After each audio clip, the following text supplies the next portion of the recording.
Assalamualaikum warahmatullahi wabarakatuh. Ya, kami dari kelompok 5 ingin memaparkan materi yang kami buat, yaitu tentang kedudukan dan klasifikasi serta cabang-cabang geografi.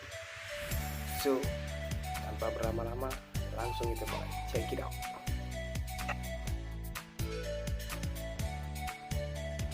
Oke, saya akan membahas kedudukan geografi. Apa tuh geografi?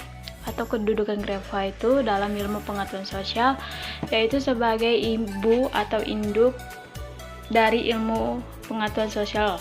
Karena dalam bidang geografi yang luas mencangkup beberapa aspek-aspek ilmiah yang sifatnya eksas, kemudian bidang-bidang sosial yang bersifat non-eksas. Setelah itu masuk klasifikasi dan cabang-cabang geografi. Ada geografi manusia. Yang pertama geografi manusia. Apa itu geografi manusia? Tentu saja geografi manusia itu cabang penting dalam bidang geografi yang mempertimbangkan informasi geografik seperti studi tentang orang, budaya, ekonomi, dan interaksi orang dengan lingkungannya. Bagi setiap orang untuk lebih memahami, geografi manusia itu dapat didefinisikan dalam istilah awam sebagai studi tentang umat manusia. Seperti semua sektor geografi yang signifikan, geografi manusia memiliki berbagai subbagian yang patut dipertimbangkan. Berikut ini adalah cabang paling vital dari geografi manusia. Geografi ekonomi. Mereka yang berspesialisasi dalam karir yang meninjau geografi ekonomi memusatkan perhatian mereka pada cara produk diproduksi dan didistribusikan di berbagai wilayah di planet ini dianalisis oleh semua ahli geografi ekonomi. Hal-hal seperti transportasi, perdagangan internasional, pembangunan, real estate, ekonomi gender, dan globalisasi dibahas untuk memahami subdisiplin ini dengan lebih baik. Geografi populasi. Subbagian geografi manusia ini terutama berhubungan dengan distribusi demografis orang-orang di negara, kota, kota-kota kecil, atau lokasi geografis tertentu lainnya. Seringkali keliru disalahartikan dengan demografi. Geografi populasi mempelajari pola sekelompok orang dalam kaitannya dengan kelahiran, pernikahan, dan kematian yang terjadi pada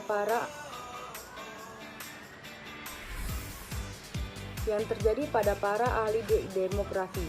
Namun, geografi populasi menyelami lebih dalam subjek yang disebutkan sebelumnya dan mengekstrak lebih detail. Penting untuk disebutkan bahwa banyak geografi populasi mungkin menghabiskan seluruh karir mereka untuk meneliti satu komunitas atau wilayah. Geografi medis, Ebola, virus Zika, dan flu Asia. Semuanya adalah virus atau wabah yang telah mempengaruhi jutaan orang dan berasal dari satu lokasi. Siapa yang meneliti epidemi atau geografi medis? Siapa yang meneliti epidemi ini untuk menemukan penyebab dan asalnya?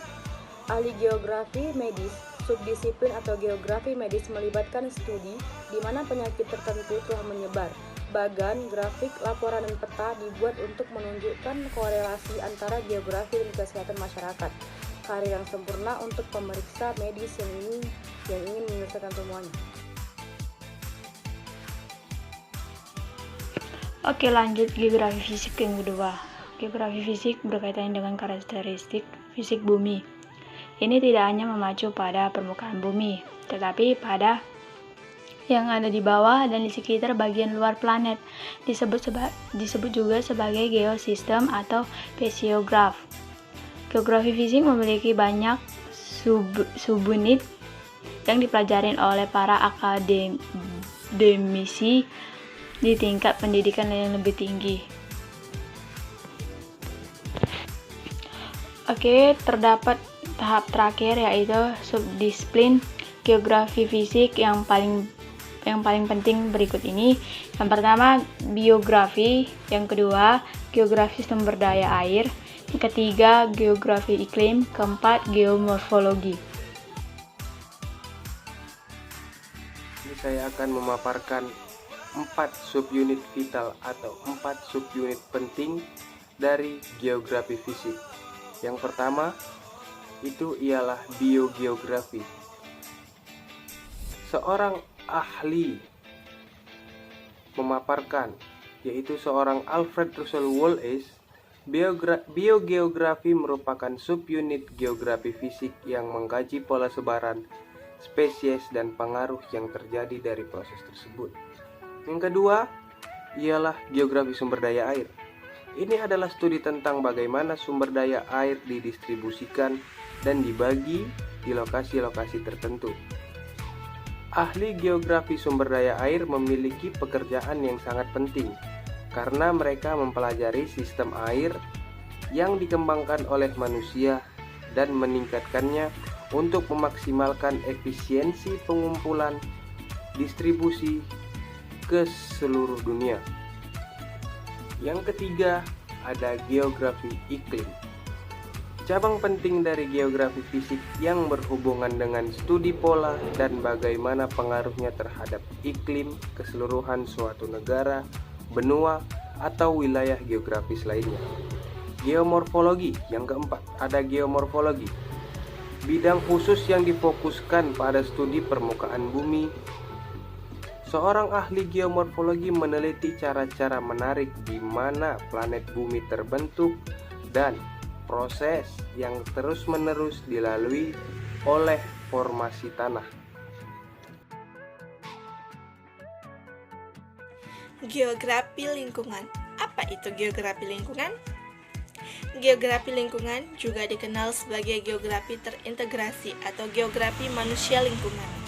Topik penting geografi lingkungan adalah studi tentang aspek spasial antara manusia dan lingkungannya. Konsekuensi dari interaksi ini juga dibahas untuk meningkatkan kesadaran dan menyoroti kebutuhan akan perubahan. Pemahaman tentang geografi lingkungan dan bagaimana tindakan kita memengaruhi planet dibutuhkan lebih dari sebelumnya. Dunia kita sedang sakit dan statistik menunjukkan bahwa perubahan iklim adalah masalah serius yang terus memburuk dari hari ke hari. Berikut adalah beberapa cabang geografi lingkungan yang dipertimbangkan oleh siswa yang meninjau subdisiplin ini. Pertama, hazard. Beberapa bahaya bencana alam dan ekologi akibat ulah manusia termasuk kebakaran, kekeringan, gempa bumi, banjir, gunung berapi, tornado, dan lain-lain. Mengapa peneliti menciptakan bencana ini? Sederhananya untuk mempelajari risiko dan mencoba menemukan. Yang kedua, ekologi politik. Saat mempelajari topik ekologi politik, ahli geografi lingkungan memasukkan sistem politik, ekonomi, budaya, dan sosial ke dalam studi tentang perubahan lingkungan untuk menentukan dampak buruk yang ditimbulkan manusia terhadap lingkungan dan apa saja solusi yang mungkin dilakukan. Subtopik menarik lainnya dari geografi lingkungan atau terintegrasi termasuk teori sistem, persepsi lingkungan, geografi lingkungan Marxian, dan tata kelola lingkungan. Penting untuk menyatakan bahwa geografi lingkungan tidak selengkap geografi manusia atau fisik. Namun, itu tidak berarti bahwa itu kurang penting. Kita perlu tahu di mana kita bisa meningkatkan dan bagaimana kita bisa menyelamatkan planet kita sebelum tidak ada yang tersisa. Atau kartografi. Ya, kartografi adalah studi dan praktik pemetaan atau pembuatan peta. Itu bisa disebut sebagai ilmu dan seni. Istilah kartografi ditentukan pada tahun 1859 dari kata Prancis yaitu karta yang berarti kartu dan bahasa Yunani grafi yaitu tulisan atau gambar. Peta telah memainkan peran kunci selama ribuan tahun di banyak masyarakat di seluruh dunia. Kartografer terkenal termasuk orang-orang seperti Ptolemus, Aristoteles, Al-Idrisi, Pramaurup, Nicolas Dever, dan Henry Pelham. Peta tertulis mereka digunakan oleh banyak orang yang selama beberapa dekade telah memengaruhi kartografer zaman modern untuk mencari keunggulan. Kartografer terbaik dan paling berhasil mengetahui bahwa peta yang dirancang dengan baik harus mencakup 3 informasi berikut. Yang pertama, kemudahan penggunaan. Tidak ada yang mau menggunakan peta yang sulit. diikuti atau dipahami. Oleh karena itu, kartografer berpengalaman membuat rencana yang akurat untuk audiens yang mereka tuju.